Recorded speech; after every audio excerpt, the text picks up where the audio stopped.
The Paul Harrell Program.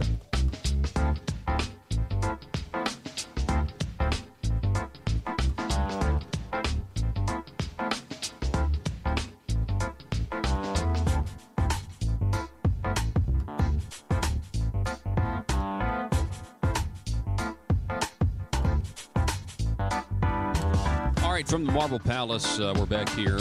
Paul Harrell here. You have found the intersection of conservative ideas and reality, the Liberty Machine. And we are joined now with Mr. Josh Waters. Josh is an attorney with Political Strategies. Josh is also the client for Political Strategies is Conduit for Action over at conduitforaction.org. We have week number 8, part 1, the legislative scorecard. And there's a few things, items on this one. You can go there right now, conduitforaction.org, and we can start with, let's see, HB 1700.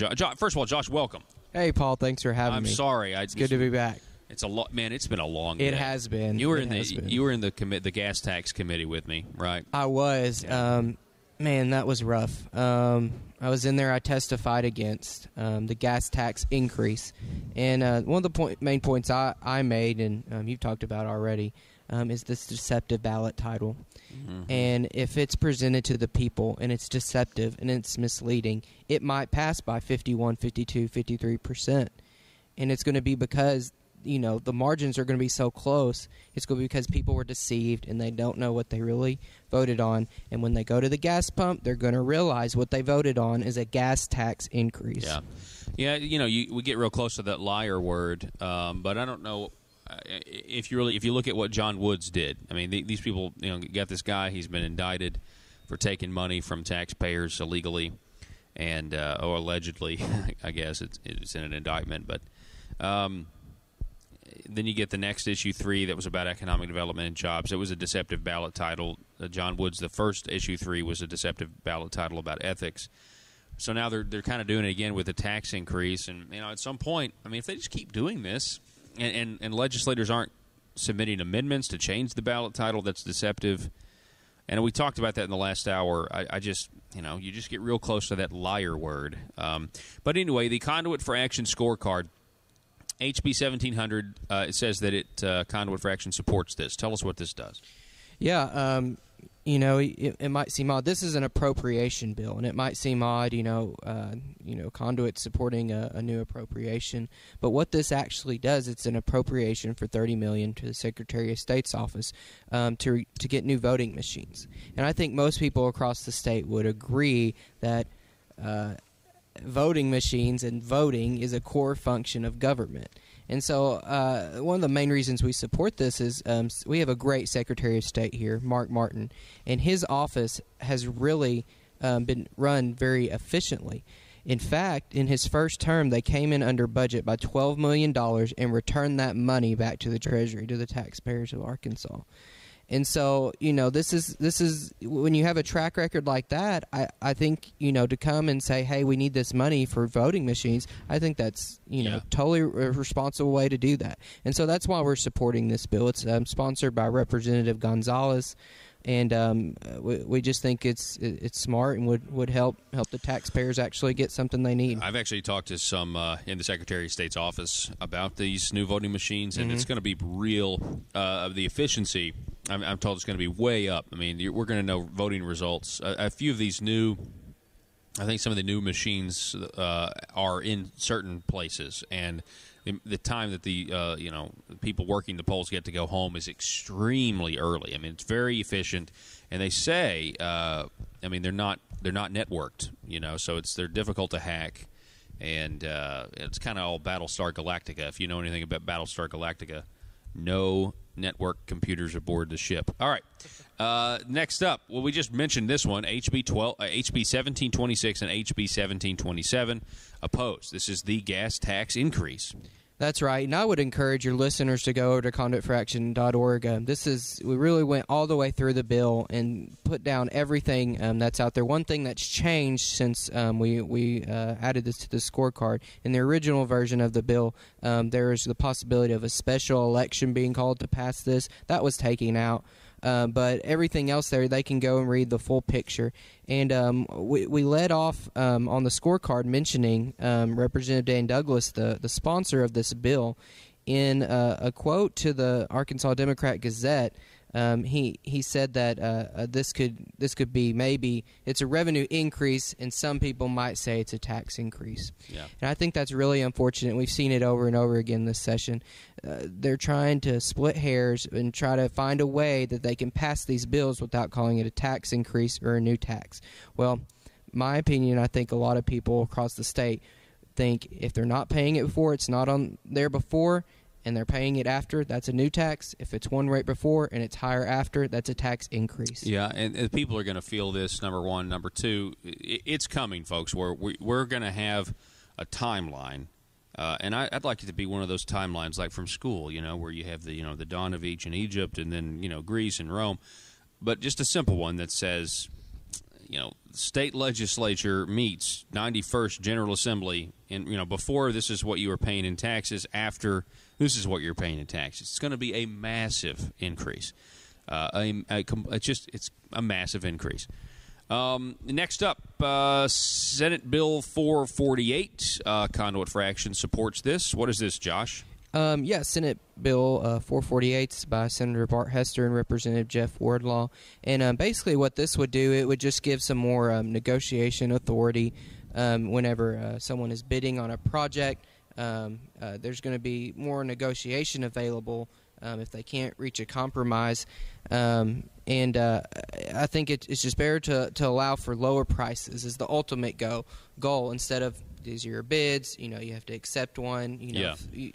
Instead, they can now, let's negotiate even lower price. That might be, the lowest bid, but, it's just going to allow more leadway to negotiate a lower price. It says the bill adds some needed teeth to this process by giving a maximum bid price that can be accepted in the negotiations process.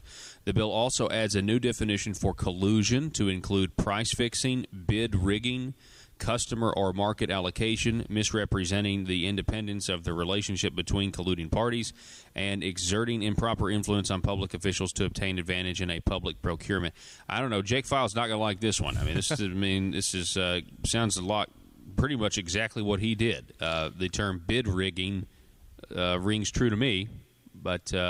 I think you're right. With those added definitions, I think it's very broad definitions to protect against corruption in these taxpayer-funded contracts and projects. And so I think these savings, that we could see from this could provide a way to shrink government moving forward, and ultimately part of the economic freedom filter. If it shrinks government, then we're going to support it, and this is a way we think it might go. Yeah, that's good. We're talking with Josh Waters from Political Strategies. This is the Conduit Action scorecard that we're going over.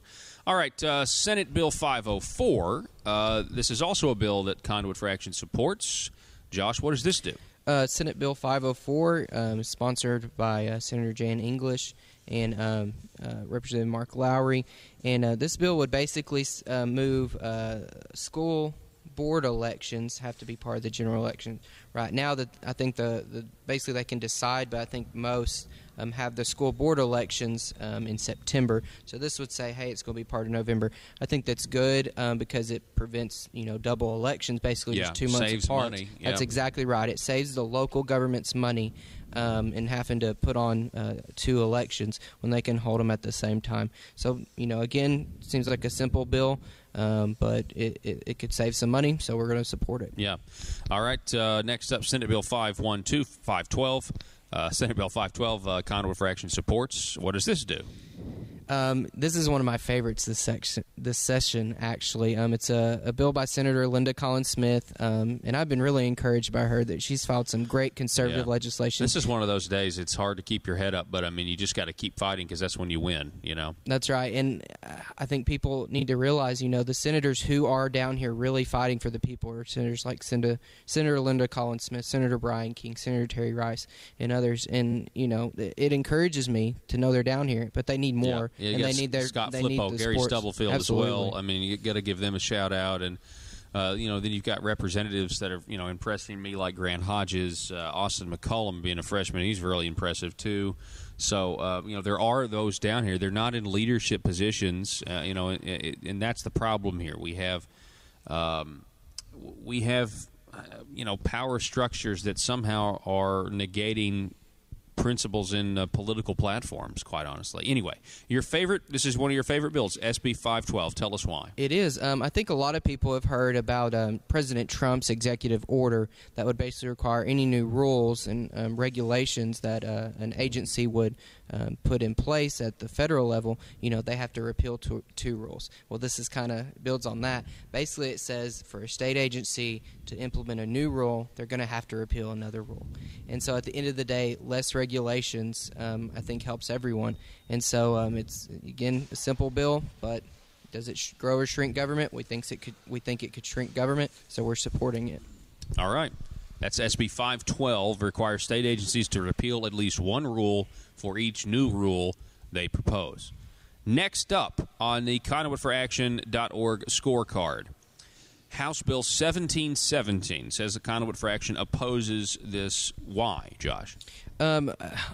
Ultimately, at the end of the day, it's an overregulation, it's an increase in government, it's a decrease in the freedom for Arkansans. But specifically, this bill is by Representative Cervillo, and it would... Jim Cervillo, he's a Republican from House District 32. That's right, and it would require any person who offers or attempts to offer a dog or cat for sale in the state, they would have to register as a seller with the Department of Health to sell a dog or a cat. Yeah. I know he's been really big on the idea of puppy mills, but we think this just goes way too far.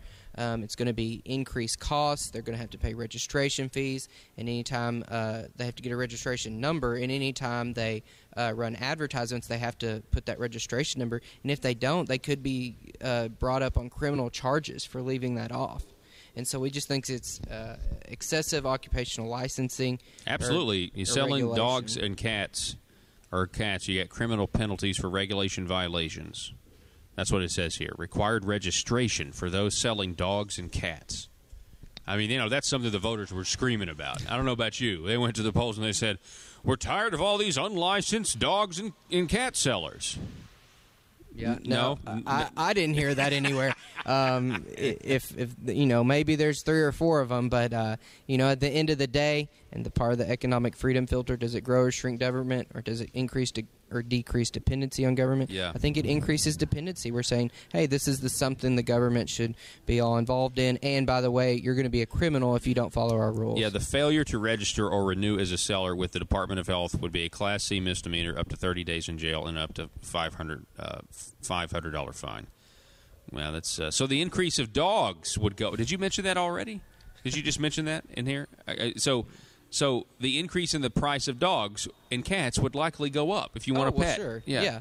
Oh, yeah. Anytime you add a new regulation or fee or tax on something, that's always passed on to the consumer. Yeah. So for whoever's selling dogs and cats out there, for them to comply, that's going to be an increase in costs, and it's going to raise the prices. Some people just aren't really responsible enough to have a pet, so we probably do need to increase the tax. In order to exercise that right to own a pet. It needs to be highly regulated.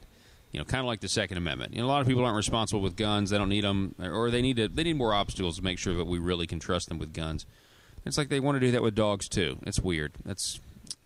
Anyway. All right. Conduit for Action scorecard. Conduitforaction.org. The next bill that we're scoring today, SB 514. Conduit for Action supports. What does this do, Josh? This would basically allow more flexibility on the supervision of apprentice plumbers.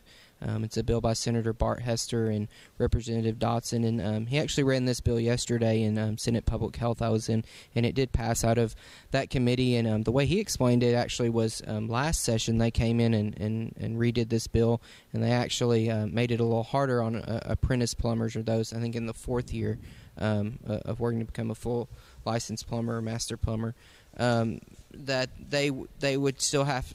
This would let them have indirect supervision rather than direct supervision, and so I think that's a good thing. It expands the opportunity for them to go out on their own jobs and work on this and communicate back with the master plumber of what's going on. And so it allows them to be in more places rather than direct supervision being there. Okay. What else? HB 1757, oppose. This is by Republican David Hillman. Yes, there was an amendment today, so I want to go back and check that amendment. But right now we do oppose it, and a big part of this would require off-premises caterers to register with the Secretary of State, and it mandates insurance coverage requirements. And I think that's just fundamentally anti-free market. Wow. If you want more regulations for catering, for catering, like who knew? Like going back to your line, like who's out there screaming the caterers are out of control? There's so many caterers here. There's too many dog breeders and caterers, and it's a crisis. They need to be reined in. I'm telling you, that's why I voted for Asa. That's why I voted for David Hillman or whoever this guy is that I really didn't vote for. We got to get these caterers under control. They're crazy. They're crazy. Yeah, and so basically what this would do would make it harder because maybe just someone who does catering on the side or, a small business, someone who just does it, maybe as a second business even, this would require them to have insurance coverage of up to $1 million, and previously it was $200,000. Yeah. And so, that's a significant increase, and that's going to cost them to get that higher coverage. I can't imagine the amendment would change anything unless it's like, here's an amendment that erases everything in the bill. That would be good. That would be good. Right. Let the free market work. Last up, Senate Bill 524, Conduit for Action, opposes this. What does this do, Josh? Okay. I see the sponsor, Senator Jeremy Hutchinson. Yeah, that's kind of why I sighed. But Senate Bill 524 is another HVAC repair regulation bill. It increases the rules violation penalties.